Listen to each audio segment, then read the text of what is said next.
Bem, vamos a mais uma parte, começando pela ideia de que os precedentes têm força persuasiva, quando não são obrigatórios, e força vinculante, quando eles geram uma obrigação de obediência por parte do Poder Judiciário. Vamos eh, entender agora uma das mais importantes técnicas relacionadas à aplicação dos precedentes judiciais, a técnica da distinção, distinguish, né? Trata-se de uma técnica extremamente empregada quando o sistema trabalha com decisões de efeito vinculante. Ocorre que há necessidade de saber ou não se o precedente é aplicável em determinado caso. Se é aplicável, se não é, em função de um cotejo, de uma comparação em relação aos aspectos de ordem fática, né?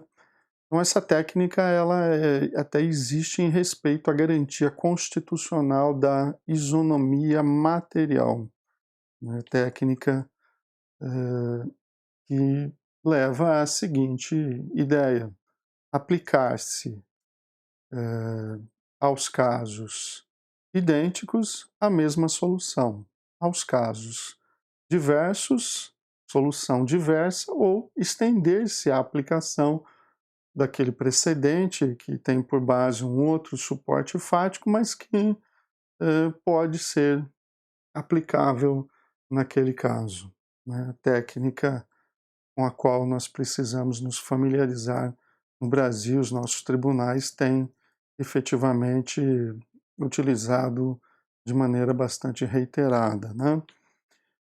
O distinguish expressa a distinção entre casos para efeito de se subordinar ou não o caso que está sob julgamento, subordiná-lo ou não a um precedente sobre aquela questão. A necessidade de distinguish, ou seja, de distinção, ela exige como antecedente lógico a identificação da ratio decidendi do precedente, né? Luiz Guilherme Marinoni. Na verdade, você deve ter o cuidado numa petição inicial, num recurso, numa peça processual, sempre que existe um determinado precedente. Então você vai querer ajuizar uma ação, conhece a existência de um precedente, mas acha que o seu caso ele é diverso ou merece um tratamento distinto daquele que é objeto de um precedente judicial. Pois bem, você tem um ônus argumentativo, que é o ônus de expor a existência do precedente e fazer um cotejo fático, né?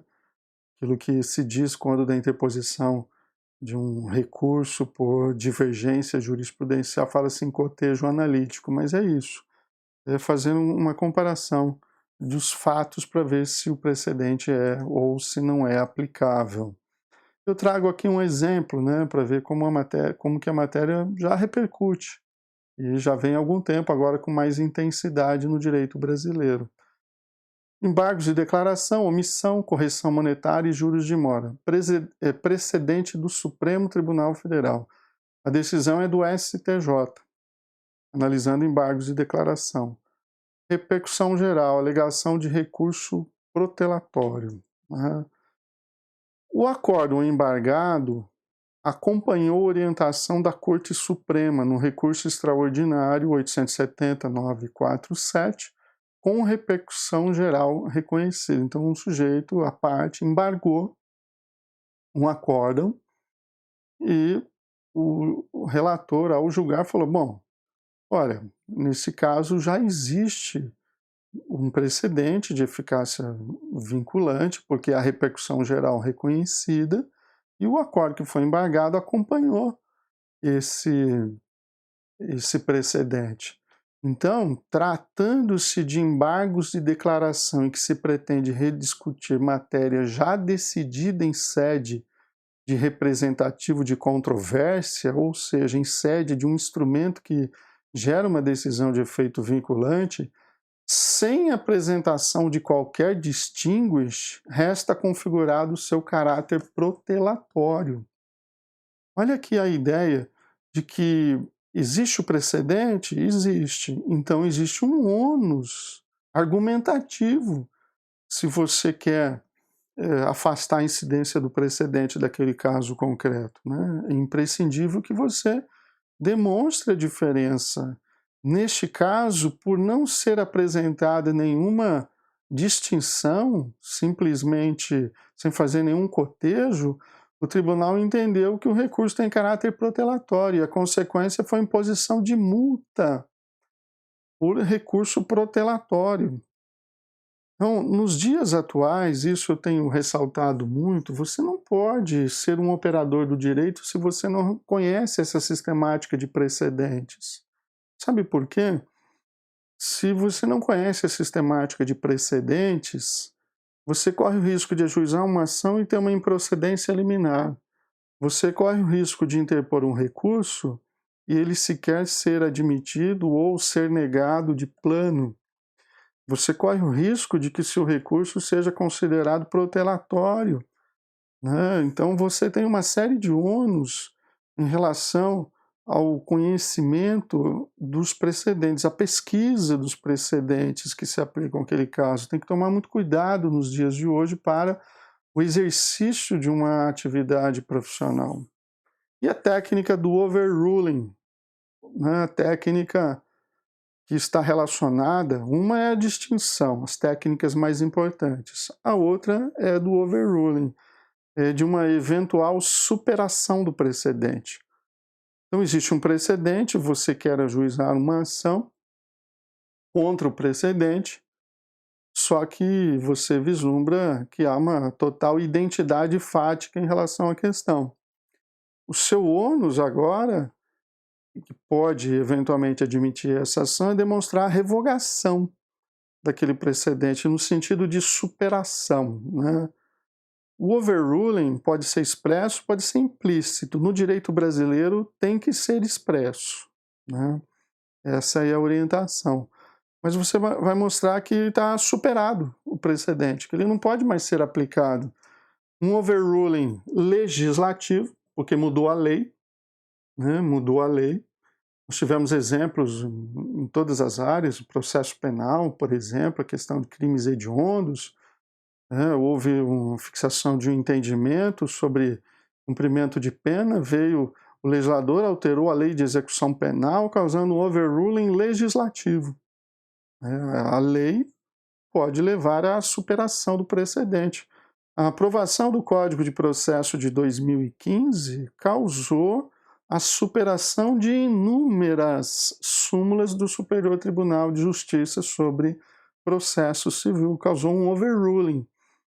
Pode ser por um aspecto legislativo, o overruling pode ser também em decorrência de uma mutação dos valores, mutação da situação fática, mutação dos valores, né, de uma sociedade, ou seja, aquela situação não mais se torna uma situação atual, a necessidade de superar aquele precedente.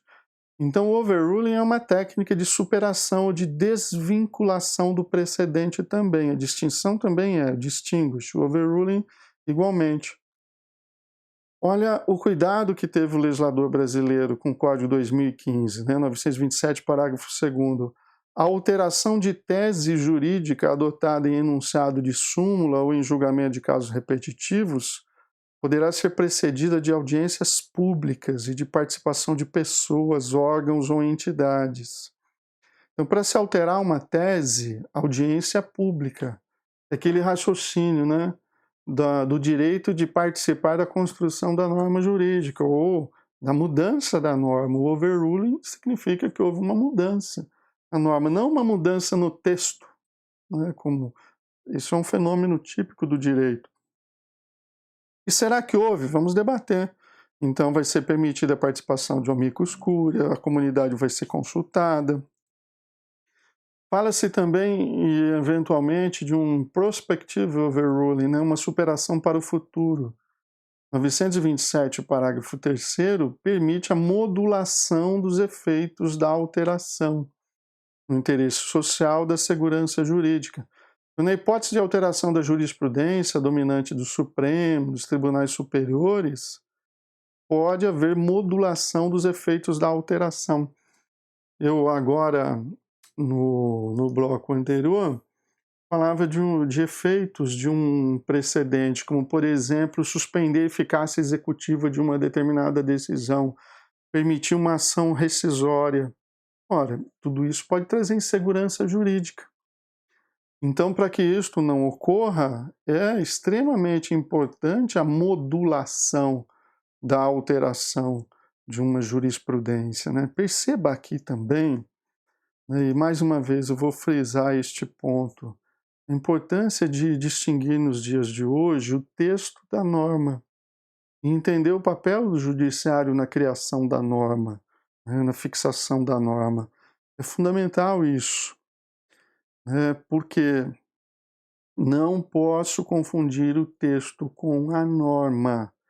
E a mudança de um precedente significa, sim, a mudança da norma, né? A mudança do significado, do alcance, do conteúdo da norma.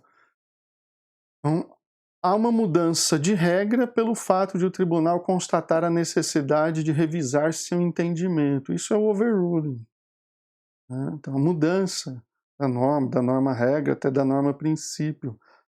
986 do Código, a revisão da tese jurídica firmada no incidente far-se-á pelo mesmo tribunal, de ofício ou mediante requerimento de quem tem legitimidade prevista pelo Código.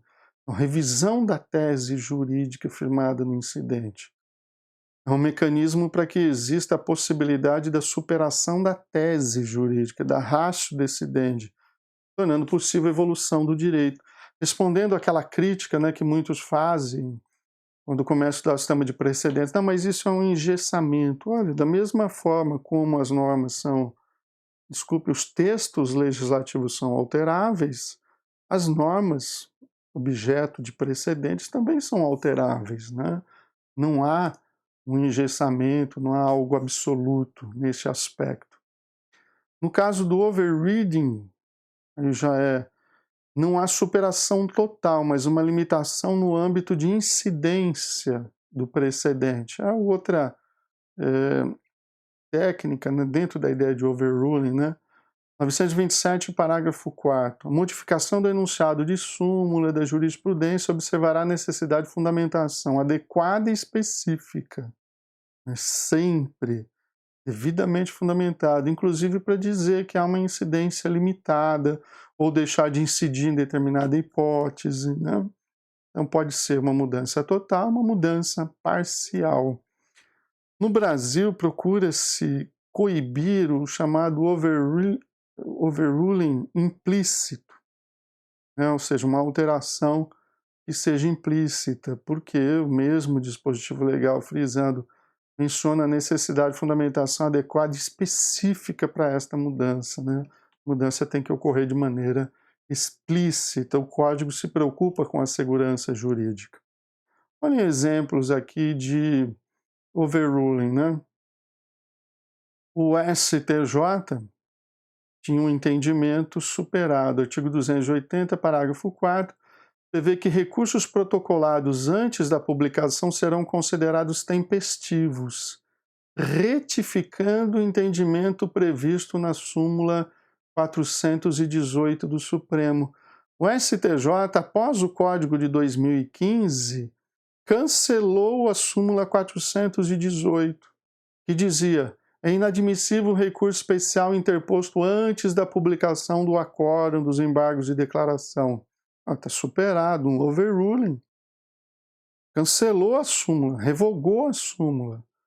Por quê? Porque o Código, olha um overruling legislativo, né? Artigo 280, parágrafo 4º. Será considerado tempestivo o ato processual praticado antes do termo inicial do prazo. A mudança legislativa, o novo Código, fez com que esta súmula 418 perdesse todo o seu sentido. Exemplo de overruling.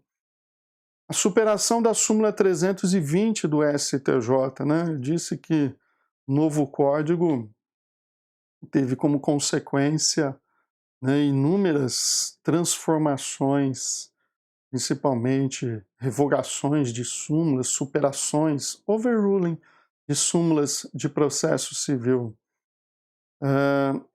A questão aqui, acho que é do STJ, essa súmula, um erro de digitação 320. 320 do STJ, não do STF, está errado aqui.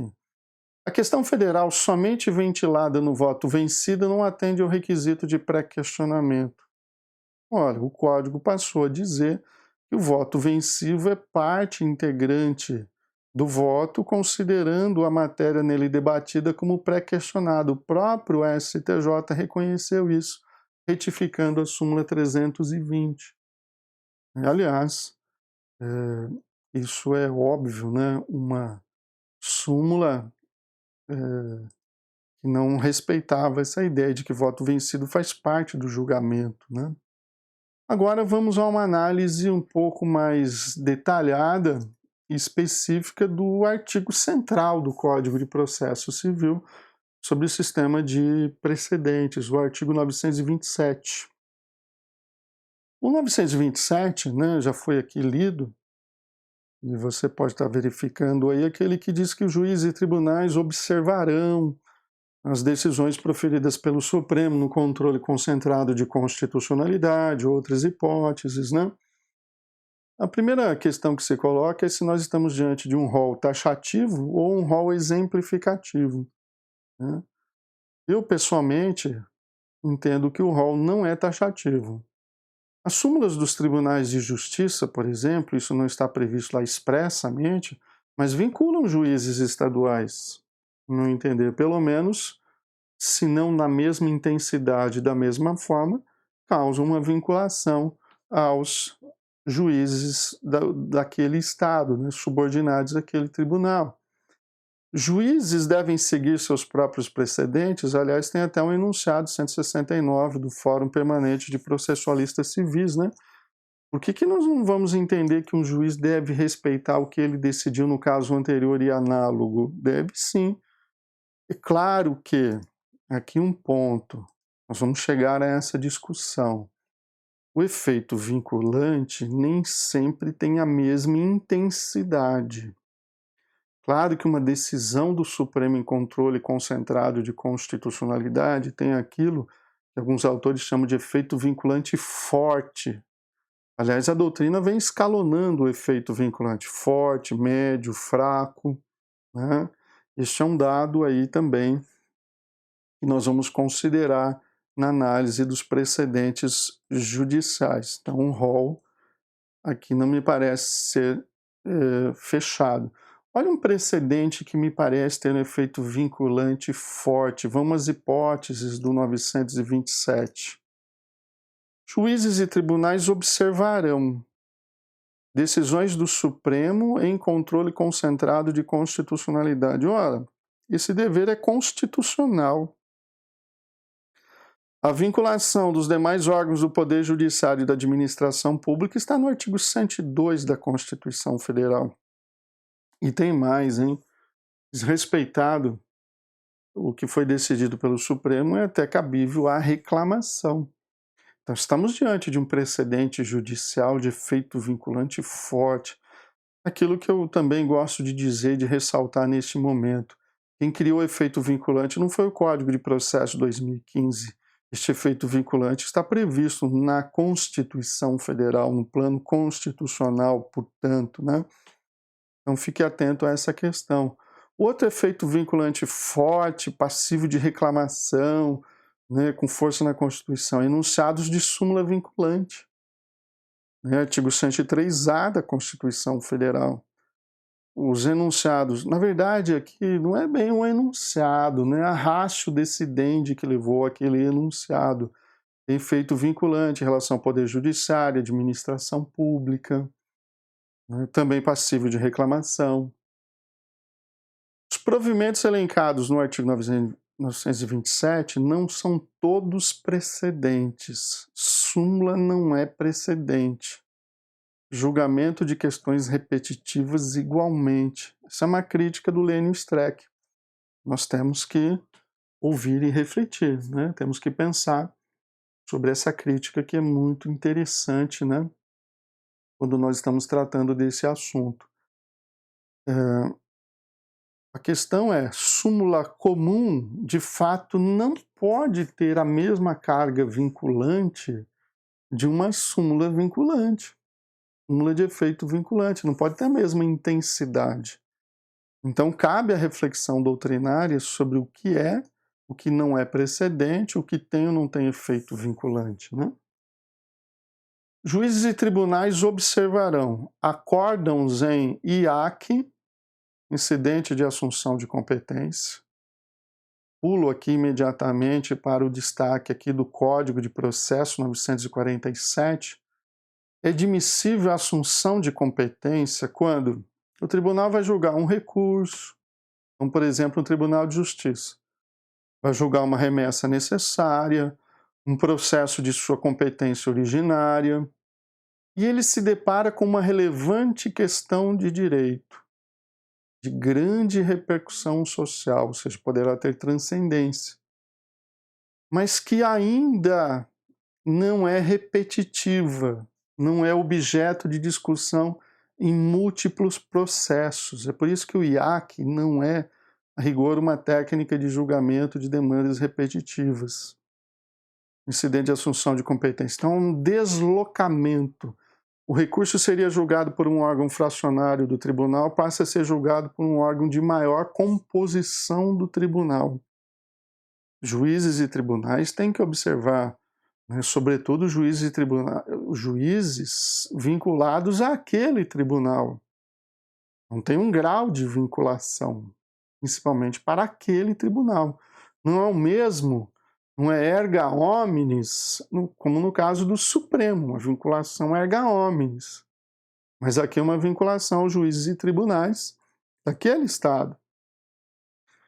Também tem os juízes e os tribunais têm que observar o que foi decidido no IRDR, eu vou analisar até em separado, e em julgamento de recursos extraordinário e especial repetitivos, técnica de julgamento de casos repetitivos, conforme reconhece o 928.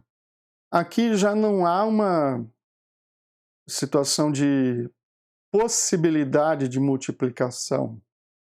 Aqui, neste caso, já há, no caso de repetitivos, no caso do IRDR, recurso especial, recurso extraordinário repetitivo, já há uma multiplicação de demandas onde se discute a mesma questão. Atenção para esse detalhe que é cobrado em concurso público.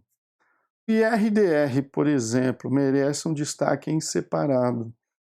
Um incidente de resolução de demandas repetitivas. Olha a diferença em relação ao IAC. O IRDR é até considerado a principal novidade do Código 2015. Um incidente de competência originária dos tribunais, e ele exige efetiva pendência de demandas sobre a mesma questão. Restringe-se a análise de uma questão de direito. Pode ser direito material ou processual, o IRDR. Então, quando há uma questão de direito objeto de repetição, discussão repetida em inúmeros processos, né, direito material ou processual, tanto faz, é cabível a instalação de um incidente no tribunal para, né, fixação de uma tese jurídica. A instauração do IRDR não pressupõe a existência de grande quantidade de processos. Esse foi o entendimento do Fórum Permanente de Processualistas Civis. Mas não há um número objetivo, né? O importante é que haja uma efetiva e não potencial, efetiva repetição de processos em que se discute a mesma questão de direito. Há risco de ofensa à isonomia, sobretudo a isonomia de tratamento judicial, né? Há risco à segurança jurídica. Então, a necessidade da instauração do IRDR. 985. Julgado o incidente, a tese jurídica será aplicada. Olha o efeito vinculante aqui do 985. É gostoso pensar do código, da lei, para que você compreenda o que significa o efeito vinculante, as suas consequências, os seus efeitos. A tese jurídica será aplicada. Não adianta olhar só o 927 e falar, não, observar é observar. Aqui o código está bem claro e bem contundente. A técnica será aplicada a todos os processos individuais ou coletivos. Pequeno parêntese aqui. É o primeiro Código de Processo Civil a fazer referência explícita ao processo coletivo, né? Então, muitas das técnicas, elas dialogam com as técnicas de tutela coletiva. Ponto importante aqui. Então, julgado incidente, a tese será aplicada a todos os processos individuais ou coletivos que versem sobre idêntica questão de direito, que tramitem na área de jurisdição do tribunal. Olha o efeito vinculante. Será aplicado por todos os juízes, no sentido amplo da palavra, subordinados àquele tribunal, aos casos futuros que versem idêntica questão de direito que venha a tramitar no território de competência do tribunal. Não observada a tese no incidente, caberá reclamação. Agora aqui, uma diferença, né? Nós estávamos falando da reclamação, até agora, constitucional, por desrespeito ao que se decidiu no controle concentrado de constitucionalidade, a súmula vinculante. Agora nós estamos falando de uma reclamação do Código de Processo Civil, 988 e seguintes, né? Nós estamos enxergando aqui um efeito vinculante prospectivo para o futuro. A tese será aplicada aos casos futuros que versem idêntica questão. É como se fosse identificada a norma, ela vai reger os casos futuros, né? E o que vai garantir este efeito vinculante não é a reclamação constitucional, mas a reclamação do Código de Processo Civil. Eu preciso ver qual é o tribunal que fixou um entendimento vinculante para saber para qual será direcionada esta reclamação. 927, inciso 4. Juízes e tribunais observarão os enunciados das súmulas do Supremo, que são súmulas comuns ou persuasivas, não são súmulas vinculantes, em matéria constitucional, e do STJ em matéria infraconstitucional. 926, parágrafo 1º, os tribunais editarão enunciados de súmula correspondentes à sua jurisprudência dominante. Sabe o que eu quero fazer aqui um parêntese e uma observação? Você vai dizer, não, a súmula é comum. Beleza, súmula é comum. Então ela não é vinculante. Então é um efeito vinculante menos intenso. Ok. A questão que eu coloco para você é o seguinte: você enxerga aqui um fundamento constitucional nesta previsão, no sentido de que juízes e tribunais têm que observar as súmulas do Supremo em matéria constitucional e do STJ, no caso, direito federal comum? Você enxerga aqui um fundamento constitucional? E eu enxergo. Por exemplo, o que diz o artigo 102 da Constituição Federal? O Supremo é guardião da Constituição Federal. Então, se é uma súmula do Supremo sobre matéria constitucional, quem tem que dar a última palavra é o Supremo. O Supremo deu. O artigo 105, inciso 3 da Constituição Federal, diz que o STJ é o guardião do direito federal comum, direito infraconstitucional. Então aqui há um fundamento constitucional para essa eficácia vinculante. Não bastasse a ideia da isonomia de tratamento judicial, que é outro fundamento constitucional, né? A garantia de isonomia. Bom, 927, inciso 5, juízes e tribunais observarão a orientação do plenário ou do órgão especial aos quais estiverem vinculados. Olha a eficácia do precedente, vertical. Órgão especial é o plenário, o órgão de cúpula de um tribunal de justiça estadual, por exemplo. juízes e tribunais que estiverem vinculados a este tribunal têm que observar o que o tribunal decidiu. Agora, eu chamo sua atenção para outro fundamento constitucional aqui. O plenário, ou normalmente o órgão especial, os grandes tribunais, né, porque a Constituição Federal, no artigo 93, inciso 11, permite que os grandes tribunais, ou seja, aqueles que têm mais de 25 julgadores, possam criar um órgão especial, inclusive para exercer competência do pleno. O órgão especial, quando ele tem uma competência delegada, ele exerce competência que seria do pleno. E o que um órgão especial de um Tribunal de Justiça Estadual faz, por exemplo? Ele faz o controle de constitucionalidade. Olha o artigo 125 da Constituição Federal. O controle de constitucionalidade de leis ou atos normativos estaduais ou municipais. Sobretudo no caso de lei municipal, o controle concentrado de constitucionalidade, fora um controle feito pela DPF, o controle de constitucionalidade, a DIN, a DC, inconstitucionalidade por omissão, é feito no âmbito dos tribunais de justiça dos estados.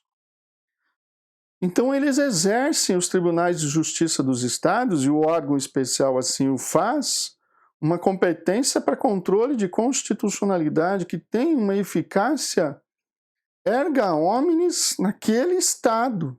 O que o Tribunal de Justiça do Estado decidiu sobre uma lei municipal, e aquela ratio decidendi, tem que ser observado por todos os juízes dos estados. Isso traz a você, por exemplo, você, operador do direito, você é prefeito, assessor legislativo, assessor do prefeito, secretário dos negócios jurídicos, promotor de justiça, advogado, juiz de direito. O que o Tribunal de Justiça decide, por exemplo, sobre a possibilidade de contratação em cargo de comissão, isso vale no âmbito do Estado, ou seja, há aqui fundamento constitucional também para o artigo 927, no seu inciso 5.